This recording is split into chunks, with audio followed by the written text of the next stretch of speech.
Hey guys, Adam LZ here. I was kind of bored and I was just moping around my house and I really wanted to film a video for you guys. So I asked everyone on Twitter and Fuji21 told me to film a camera gear check. Now this is something that I've been wanting to do for a while, kind of show you guys what I use, what I like, what I don't like. So that's what I'm gonna do. If you don't already, take a second to go follow me on Twitter because that's where I do a lot of the polls and a lot of the questionnaires, if you will, about stuff I do in videos or ideas for the future. My username is just Adam_LZ. I love Twitter. I just want to let you guys know before we start, this won't be like most gear check videos you watch because I don't have any partnerships or endorsements from any of the equipment companies that I use. So most of the stuff that I have to say about the stuff I use is bad. It's kind of good and it's kind of bad, but I'm a very serious critic and I will find a flaw in absolutely anything. So just know the stuff that I use isn't absolutely terrible. I just want to make sure you guys know all the little ins and outs of every piece of equipment. So the most common piece of equipment we use, which I've been using for ages now, is my Dslr Rig.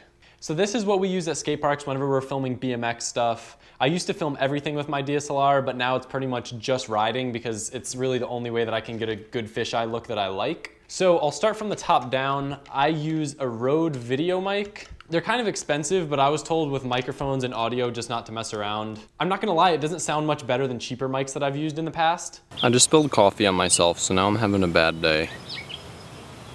It looks pretty and Rode has really good customer support, so I will give them that. But I do have an issue a lot of times with audio hissing and peaking and everything, but I think part of that actually has to do with my camera, not necessarily the microphone. Oh, you know what hurt the most? Ow! This ramp is so hot! Ow! But people swear by Rode mics, so there must be something good about them. Now this big heavy rig that I use is called an Opteka X-Grip Pro. I actually put BMX grips on it because it gets a pain to hold. It'll really hurt your hands if you're filming for like a long period of time. I like this rig just because it's extremely heavy. Mind you, I don't necessarily film all of the content for my channel, so I like to create a setup that I can hand to anyone, even someone who hasn't filmed before, and enable them to get a really good shot. So by having a heavier rig, it kind of cancels out some of the potential of a shaky footage, which is absolutely the worst. My feelings about the rig, it's pretty basic. It's got a little tripod screw in the bottom. It's got some hot shoe mounts on top. It's just a big piece of metal. You could probably make something similar yourself and save $100. There's 1,000 videos on YouTube on how to make your own rig. So if you're on a budget, by no means don't go out of your way to get this. Now the camera that I keep on my rig is a Canon 60D. You might be wondering why I got a 60D instead of like a T3i or T4i or T5i or whatever the T6. I don't even know what's out there right now. When I got this, the only other real option in my price range was the T3i, and I like the 60D better because it has longer battery life, a bit more durable body, and I believe just the button and the layout and everything I just liked a lot more on the 60D. If you notice, I kind of have all the logos and everything taped over on the camera. I didn't do that, my friend Josh did. He convinced me that when you're in a sketchy neighborhood, they look for like the flashy Canon logo, so it'll make your gear look a little bit more beat up if you use gaffing tape. I was just too lazy to take it off. My feelings about the camera, I absolutely hate DSLRs. I'm so excited to get a new setup. I haven't ordered one yet, but I'm gonna switch over to mirrorless because DSLRs are just dated technology. They're really good for like taking pictures if you really wanna fine tune a shot, but when you're doing stuff like us and you're just going out and filming videos and no one knows how to film, it's easier just to have something that you can just whip out and just point and shoot. And a DSLR is not that. So they're really common for people that are getting into filming and things. I don't know if they should be anymore. It's good to learn with, but I just really get so annoyed with this thing. It's so easy to overexpose footage. It's so easy to underexpose footage. Yes! If you're having someone else film something, you constantly have to pay attention to see if they've been adjusting the settings right. But the colors and everything do look really good. I don't use the factory color settings that come with it. I turn the sharpness down a few clicks and I turn the contrast down a few clicks just because it helps with the overexposure, underexposure issue. Battery life is really good. I don't run out of batteries that often. But my biggest tip for you guys when you're filming or anything, just buy cheap no-name batteries on like Amazon or eBay. You'll lose batteries and everything, so that way you're not spending $1 million on Canon batteries or anything. I do prefer Canon over Nikon, but it's just because it's all that I'm used to. This lens is the same lens that we've been using for a couple years now. It's the Rokinon 8mm fisheye. Pretty much all fisheyes in like the $100 to $300 range are gonna be pretty much the same thing. You have manual exposure, you have focus, which is pretty much useless unless you're filming something like this close. The quality is really, really good. I haven't had many issues. We've broken 2 of them, but that's our own fault. I prefer to get cheaper lenses when our equipment gets broken all the time, so that way if something does get broken, I can replace it without breaking the bank. But I will say that Rockinon's customer service absolutely sucks. I had an issue with one of my broken lenses and their staff just was not very friendly. They made shipping and me sending my old lens back and everything extremely complicated. Basically what it was is I had a little broken piece on the lens that I could have fixed myself, but they're like, hey, send it in to us and we can probably fix it. So I send it into them and they say, oh, well, we can't really fix it, but we'll sell you a new one for like $20 off. So I'm like, you know what, no, it's fine. You guys can send it back to me and I'll just fix it myself and I'll save the money because I'm not trying to spend another $300 on a lens. And they refused to send it back to me. So if there is another option, I don't recommend going Rockinon because of that experience, but the quality of the lens is pretty good. I will note that if you are getting a DSLR, try to get something with a flip out screen because it's so convenient when you're filming and you want to get low angles. If you don't have a flip out screen, your life's gonna suck. Other than that, I'm not really crazy about this camera. It really only does 1080p and 30 frames per second, so I can't really do much slow-mo stuff unless I go down to 720. It's a crop sensor, so the footage really isn't that good. It's terrible in low light, but I'm still using it, so there must be something somewhat decent about it. Just one thing I've learned is always make sure your mic's on because I've missed out on so much good footage by accidentally leaving the mic off. So my next little toys that I use probably the most nowadays are my GoPros. Again, I have absolutely no affiliation with GoPro. However, I do believe they make the best pocket action camera, whatever you want to call it. This is a Hero4 Silver. I got this right before their new smaller one came out. Whatever. I don't know, a GoPro's a GoPro. Like it gets good footage. I don't even know what frame sizes or frame rate it gets, but it does everything I need it to do.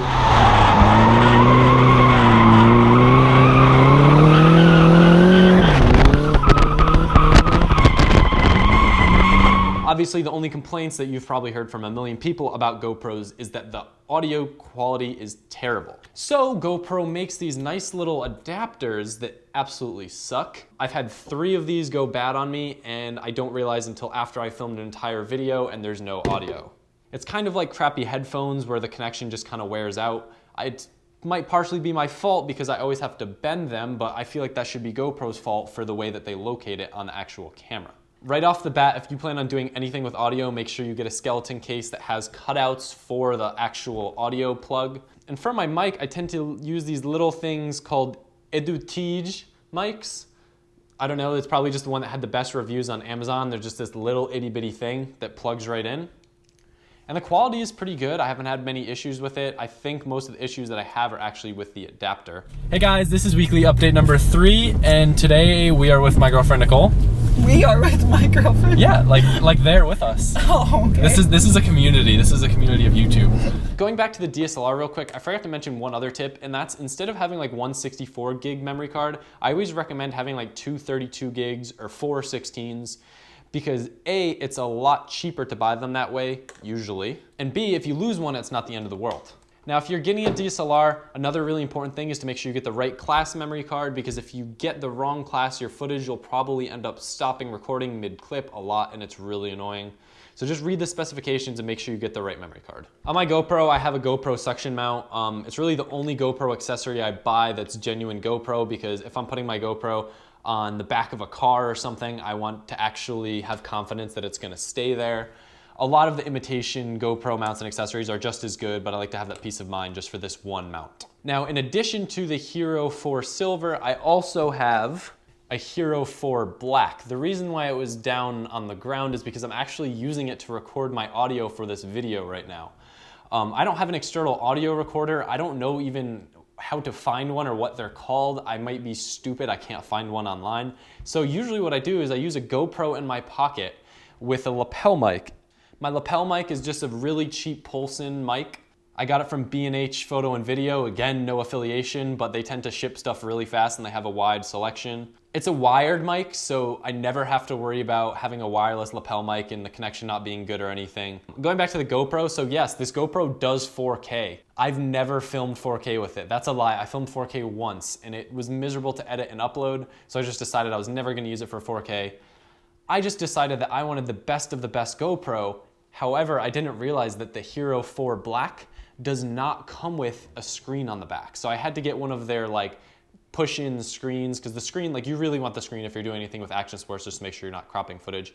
But the screen makes the GoPro so big and ugly, I hate it. But it works well. I have another suction cup mount. This is what I do most of my in-car footage with, whether it's drifting or talking. Using this little mic, I normally just sync it up with the audio from the camera that I'm filming on right now, but that's what I'm gonna talk about last. So other little GoPro accessories that I use, I have a little GoPro like handle that I like used way back in the day when I actually used my GoPro instead of the camera that I have now. I have a chest strap mount.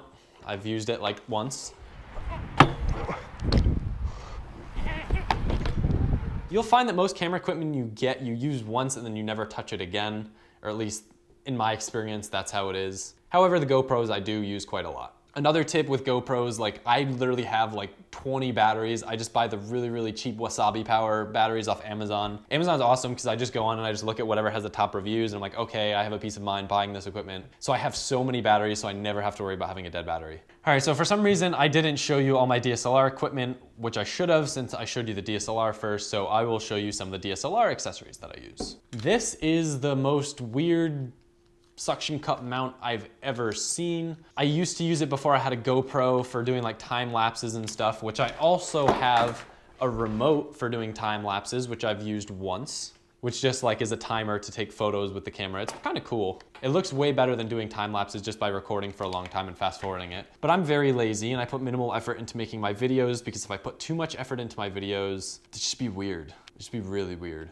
Sorry. So other lenses that I use with my 60D, I have the kit lens. It's 18 to 135. I use this lens almost never, just because I don't use my DSLR that much anymore.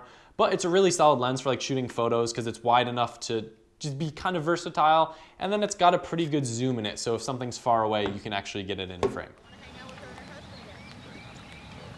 One other lens that I got, which is one of my favorite lenses, but I've only used it once, like I said with all my camera equipment, is the Tokina wide angle lens. It is a 11-16 2.8. I literally got this lens just for doing like artsy car videos on the slider. It just looks really cool having a nice wide angle lens. So I'd like to use this lens more. It's just DSLRs are such a pain and I just never use mine. So I just never use the lens. Do you guys notice I complain a lot? I think I'm a bit of a pessimist. So I'm sorry, I hope it doesn't rub off on you. Complainers suck. You don't want to be like me. Don't. Thanks. I got this sick Rocket Bunny air blower turbo get dirt off my lens thing. It's sick. And then I have a Radio Shack microphone, which I use when I really want to feel like, hey, my name is Adam LZ and I'm going to interview you in a very formal manner. Do you see that I'm wearing a suit and tie? Is that your final answer? So when I'm trying to be really fancy and I'm trying to film a car video and I want to make it look really nice, I use my Canova slider. It's a K2A1 100P, which I believe means it's a 100 centimeter track, but basically all that it is it's a slider to slide the camera. I found that the best way for me to do this, instead of actually moving it with my hand or using one of their expensive motors, is to set up 2 tripods and have it at a very slight tilt. So I just let gravity feed the camera on its own. And that's how I'm able to get the smoothest shots. I'll normally do it pretty slow and then I'll just fast forward the footage if I want it to look faster. On my slider, I have a Kulehauda. It's a Kulehauda tripod mount, which is, I don't know, it's all right. It's a tripod mount. I think it was probably just, again, the cheapest thing on Amazon or B&H Photo or whatever. I just look for stuff with good reviews. I don't really know a whole lot about filming, but I am really picky with my equipment. This isn't by any means me trying to make a video like telling you guys like, hey, this is all the stuff I use and it's the best stuff in the world, so you should use the same stuff. This is just me trying to show you guys what I use, so in case you've seen a clip in a video and you're wondering like, hey, I wonder what he used to film that, I can show you. So, you know, if you want to get the same equipment, you can, but I can warn you about the pros and cons of it before you do. So one other thing I have, which I used to use quite a bit, but I don't really use anymore, is a Flycam Nano. I forget what these things are called. They're called glide cams maybe, or just camera stabilizers with a gyroscope, whatever, I don't know. They have like new fancy ones now that do it all electronically, but it's kind of cool. They're a pain to use. Again, like the most important thing to me is having equipment that I can go and hand to anyone and they can figure out how to film it. Where this, I need to like give it to someone, I need to make sure it's balanced, I need to explain to them like, okay, you gotta do this, do that. And it's just a pain, and then it makes it very tough for me to film videos because although I like filming, most of the time I'd rather be riding than filming. So I really like to have equipment that I can just pass around to anyone. Which leads me to my final camera that I am filming on now, which is probably my favorite piece of equipment I've had thus far and is my newest purchase. Don't hate me, but I'm gonna have to switch to the DSLR for a minute so I can show it to you. Okay, so my last piece of equipment is the Canon G7x. Kind of an interesting piece because it's super different from the rest of my camera equipment and kind of unheard of in the BMX world. So you might be wondering why I got this camera. Well, believe it or not, it's one of the top vlogging cameras, and I wanted to get into more just daily routine stuff. And this camera's awesome because it's a point and shoot camera that I can literally just whip out, hit record, and I'm gonna get awesome footage. It's a mirrorless camera. The low light footage is phenomenal. I can literally like whip this thing out in a pitch dark parking lot and I can film anything and it'll look bright. All right, guys, so we are at the infamous McDonald's of Tampa. You guys ready? This is the original no, I can also pass it to anyone too with all the autofocus and image stabilization that even without a handle, we can get steady footage that looks somewhat good. But one of my favorite things about it is the flip out selfie screen. So I can just whip it out and be like, hey guys, my name's Adam LZ. I'm doing the camera check right now, all my equipment and stuff. And it's sick because it focuses right onto my face and it's like got a super good depth of field because it lets so much light in. And as an added bonus, the screen is touch, so you can touch yourself. Yeah. The only thing you have to be very careful of is looking at the screen, because if you do, it will look like you're constantly looking up the whole time when you're recording, and it just looks really bad. This camera also takes really awesome photos, which is really convenient. It has Wi-Fi built in, so sometimes I'll take a video at the skate park or a picture and I can just send it right over to my phone. The only disadvantage is that for a point and shoot, it is rather expensive. I believe it's right around $800. And it does have some other downfalls, like the battery life sucks. Not just that the batteries don't last that long, but the battery indicator on it has 3 bars and it'll like go down to 2 bars and then it'll die, so it's very hard to count on. But I just bought a bunch of batteries and always have them in my pocket on hand in case the camera dies. Another thing I'm not too crazy about is that the mic is located right on top and it's just a few holes, and it's very easy for someone just to put their finger over it and then for the audio in the footage just to be kind of ruined. You guys have probably heard that in my videos before. The simple fix to this would be to mount a mic on it. However, there's no mic input because of course Canon wants you to buy their more expensive equipment if you're a serious photographer and you need a mic input. It has a flash, but I mean, I guess that's kind of useless for what we do. The cool thing too is that it does film 60 frames per second in 1080p, so it is good for doing slow-mo, or if I wanted to vlog in 60 frames per second, I could relatively effectively, but I don't like editing 60 frames per second, and I think it looks kind of weird. So for now, I'm happy filming in 30 frames per second. I'm sorry if you like 60 frames per second, but they're my videos. But I do make them for you guys, so I have here and there made a 60 frames per second video, because I care.